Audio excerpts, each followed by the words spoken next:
Sawa sawa, no problem. Uh, my name is Kiriga Evans. I'm from Kenya, and this is my water story. My water story came when our community was facing a problem where there was no water in our community. So, as youths from Kenya, we decided to come up with a project. We went to the water source whereby we assessed the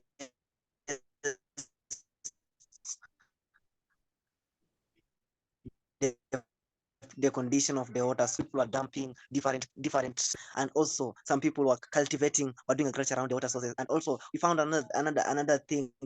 People are using excess agricultural chemicals, so it polluted the water. So apart from people facing the water challenges, and so all those issues brought about to the dry of the water source. So we as youth, what did we do? We decided to come up with a strategy on how we can tackle the challenges. So the first thing we did is making sure we sensitize the community about the importance of keeping the water sources safe. And also we advocated, we talked to the agricultural ministry about to bring the agricultural extension officers so that they can educate people on how to use chemicals on how to use agricultural chemicals around the community.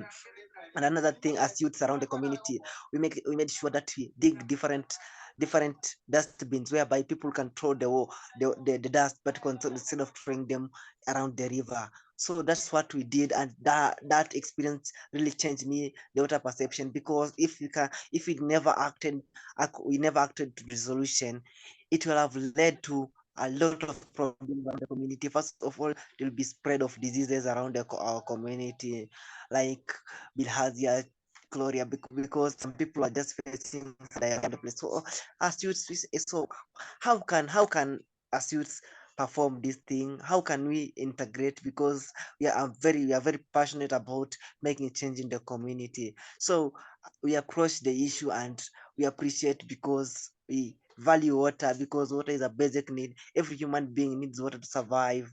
And if we cannot conserve our water right now, I don't know what will happen. One of my friend told me about, if we cannot conserve the water right now, because there's an issue of plastics, people are depositing plastics. By 2050, some people will be eating, not eating fish, we'll be eating plastic. So water also, it acts as a habitat. If you cannot conserve water right now, hey, I don't know what will happen. So my approach to you people, just making sure that make an effort, make sure that every day, if you see someone maybe destroying water, throwing, that's why I can see particles in water sources. Some people just going to the river to bathe, some in destroying some chemicals. Some these soaps have some chemicals in the river. So just tell them, you need to conserve this environment, because if you cannot act right now, it will be quite hard in our side. Yeah, thank you. Thank you so much for sharing. I want to hear more about how you think climate change has impacted the water sources in Kenya, whether that has to do with like people pollution or how there's less water, all these stories. Yeah, climate change has really impacted the water in Kenya. Specifically, I can say, because climate change has various effects, has various effects to the environment. And you understand, our water is from the environment. Example, I can say climate change has led to a lot of a lot of drought. So if it has led a lot of drought, so it will lead to drying of the water catchment areas around Kenya. And this has really impacted this so has led to this deforestation around, it has led to deforestation, because the plants lack water to grow. So that's the first thing. Climate has really impacted. Also, it has really impacted the agricultural sector, because people in agricultural sector depend on water for in on depends on water for the growth of the plants. So, and you understand that water, we have rainwater, and if we cannot, because of, you can say, because of the emission of carbon dioxide around the atmosphere, it leads to a lot of because of emission of greenhouse gases around the atmosphere. It leads to distortion of the ozone layer, which leads to direct entry of the sun rays to that. I so good. It has led to the effects on the people around Kenya. So climate change, we need to come up with policies and impacts on how we can curb the climate change so that we can be able to conserve the water, because water is a basic need and necessity around around around Kenya and all over the world. And also, climate change has also affected the lives of the uh, living organism living in water, because of climate change. Some people some people I can say around Kenya,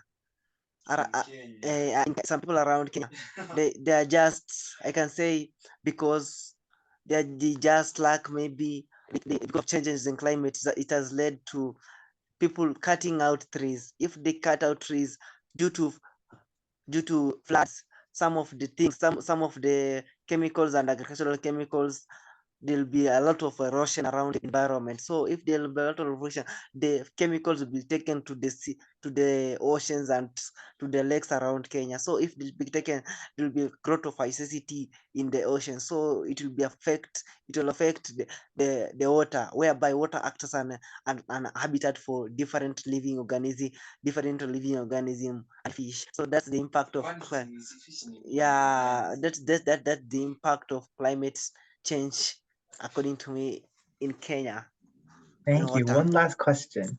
How do you think that your work as an educator is working to help fight climate change?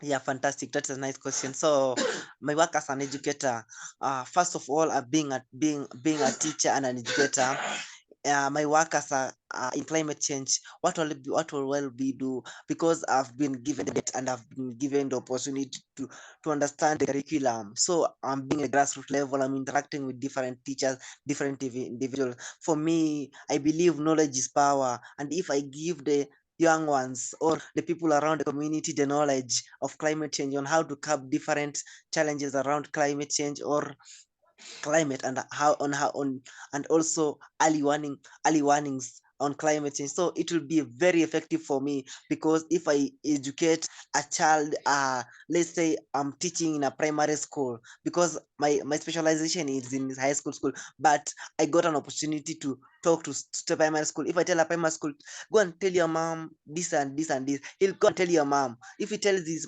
or her mom, his mom will tell other mom. So the knowledge will be spreading. So it will be a joint effort for me to do. So my main impact is just climate education to various young individuals. Basically, I'm in grassroots level. I'll tell people about climate. I'll preach about climate. So every day, if everyone knows about the impacts of climate change, everyone will act now, and will leave no one behind. Yeah, That's so thank you. powerful. Thank you so much for sharing. I think that climate education is a really important thing, and education is power.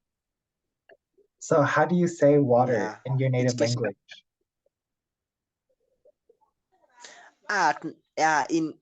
In my native language, you call it maji or Maji. machi, maji, and it's like maji machi. And what You language can is call it this? maji. Maji is in Kiswahili. In Swahili, Maji. Well, thank you so Maji, much. yeah, It was yeah, lovely hearing your water story. yeah. Thank you.